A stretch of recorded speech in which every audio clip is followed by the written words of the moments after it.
everybody, thank you so much for coming back to another video, and in today's video we're going to be talking about Child's Play 3. So before we get too far into this video, I just want to ask you guys to consider hitting that like button and subscribing to the channel if you enjoy this video, and I really do hope you guys enjoyed the video. So Child's Play 3, this is obviously the third film in the Chucky franchise of the 7 of the original, with Charles Lee Ray as the killer doll known as Chucky. This one, just like all the other ones, is another top-notch B-rate horror film, and I think that they really do a great job of really solidifying Chucky in this film, as well as some really interesting and fun kills from Chucky and some ways that he gets other people to kill themselves or each other. And yeah, I think this is another fun installment into this B-rate horror franchise. So if you're just jumping into this review and have not seen my review for the other two, I talk about how I really love Chucky as a character. I've really always enjoyed these films, and as much as they may not be like great films, you know, especially as the sequels progress, they're not necessarily these groundbreaking, amazing films, but the character of Chucky I think is done so well, and I really love Brad Dourif as the character. I really just love what he brings to the character and just how much he commits to it, and how much the filmmakers just commit to his wackiness and his craziness. And though these films aren't necessarily scary, I have a really good time with them, and I find them to just be fun B-rate horror films where it's just fun to watch these people get killed and put in these situations with Chucky that a lot of times are really funny, sometimes are a little cringy, but at the same time, they're just entertaining all around. So Child's Play 3, in a lot of ways, is a wrap-up of the first 3 films, and for a lot of people, they stop watching here before it starts to get really wacky with Bride of Chucky and Seed of Chucky, which I'm really excited to review. But Child's Play 3 is a wrap-up, like I mentioned, of those first 3 films in a lot of ways, and I think it's a good time. I like it a lot more than I like Child's Play 2, personally. I still think as far as the first 3 films that Child's Play, the first one, is a better film, but I think this is a fun film. I think there's a lot of really great Chucky moments in this film. Some of my favorite Chucky moments are in this film, and I really do enjoy, like I mentioned, Brad Dourif as the character. So as usual, I don't want to get too deep into spoilers, but it's going to be a little bit hard to set up the premise of each of these sequels without kind of giving some sort of hint of what happened at the end of the last film, but I hope it's not too big of a stretch to go ahead and say that when you watch these slasher films of the 80s and 90s, you kind of expect that, especially the ones that had a lot of sequels,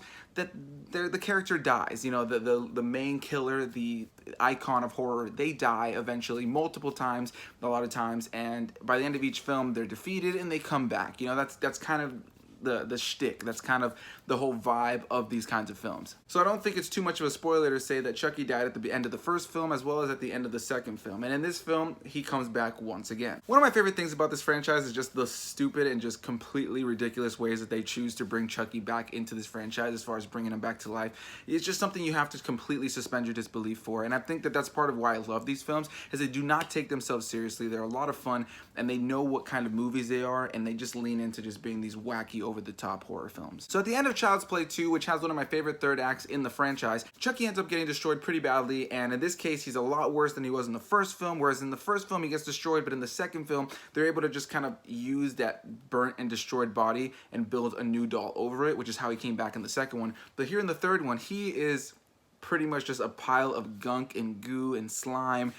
There's blood. It's a mess. And so they end up using a crane to take him out, and as they're pulling the crane out, he's inside of a factory that makes more good guy dolls similar to him. So this is the most just bullshit explanation for how he comes back, but here we go. Pretty much the way that Chucky comes back is they lift this crane that has him at the very end of it. Like, he literally is just a pile of mush. He was burnt. He was destroyed. His arms coming out of his head. He's got blood leaking everywhere. And he's just literally is deformed. It just looks like a pile of trash with body parts sticking out. He doesn't even look like a doll anymore. And when they're lifting up this dead body in this pile of mush, he ends up dripping blood into a vat of, I guess, what is the rubber or the plastic that they make these good guy dolls with. And that's how Chucky comes back. It starts to swirl, and his blood starts mixing in with all of it, and essentially through his blood, he was able to essentially create a new doll that he would be a part of, and he comes back to life as soon as this new doll is created. It's the most just bullshit, like, you have to suspend your disbelief kind of explanation for why he comes back into this franchise. That for me just really just solidifies how much these films don't take themselves too seriously, and how they just really want you to just understand that they're fun, silly horror films. It's really all they are. The man comes back from his blood dripping into a thing of like a vat of plastic or rubber, and he just creates a new doll via his blood. It's really ridiculous, but it happens. It works.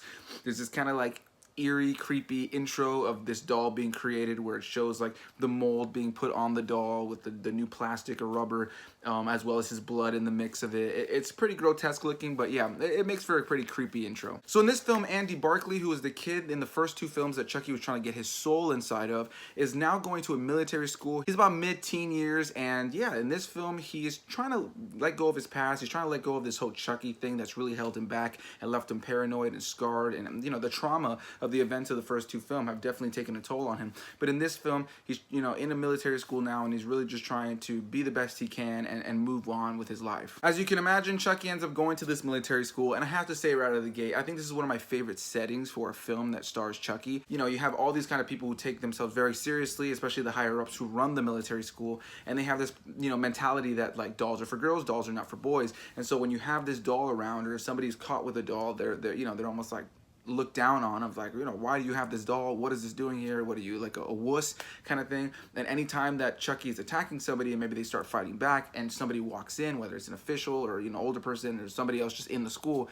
you just look like a fool in the military school who's, you know, throwing a doll around, slamming it. But at that point, Chucky's just acting, he does a Toy Story on us, and he's just acting like a doll. You know what I mean? And I just really enjoy the scenarios that Chucky's able to get himself into in this film and how it affects the other people in this film. On top of that, I really just enjoy a lot of the kills that Chucky has in this film and a lot of the little silly, funny moments in this film. There's a moment in this film where Chucky is just lying there, obviously not trying to be noticed. These girls put lipstick on him, and when he gets up, his reaction is pretty funny. It's just, they put Chucky in so many funny and fun and like situations in this film, where again, these films are not scary even though they're in the horror genre, but they're just silly. They really are not meant to be taken seriously, and I just love how much Brad Dourif commits to this wacky serial killing doll. So I won't get too much further into spoilers. However, if you don't remember anything about the Chucky films, or you're just watching this review for the first time, you haven't watched any of my other ones, the basic vibe is you have Charles Lee Ray, the murderer, who was about to die and used voodoo to transfer his soul into the doll, and now he goes by his nickname Chucky. The rules of the voodoo is that whoever he reveals himself first to as the doll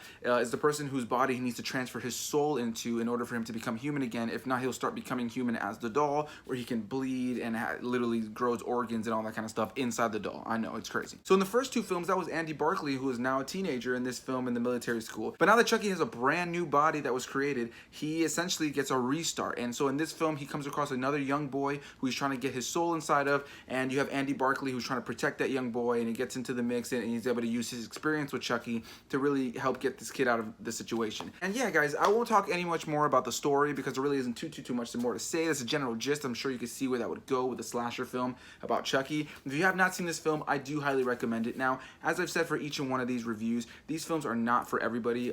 The humor, the crudeness, the you know, vulgarity from Chucky, all that kind of stuff. If you're not into slasher films already, this is not your kind of film. But if you're not into B-rate, you know, films that aren't necessarily from a technical standpoint good, then you probably won't have a great time with this. But if you're able to just sit back and watch a silly B-rate horror film that doesn't take itself too seriously and has really great animatronics, like I mentioned before, Chucky is fantastic in this film. I think that he's fantastic in each and every film. He gets better with each and every one.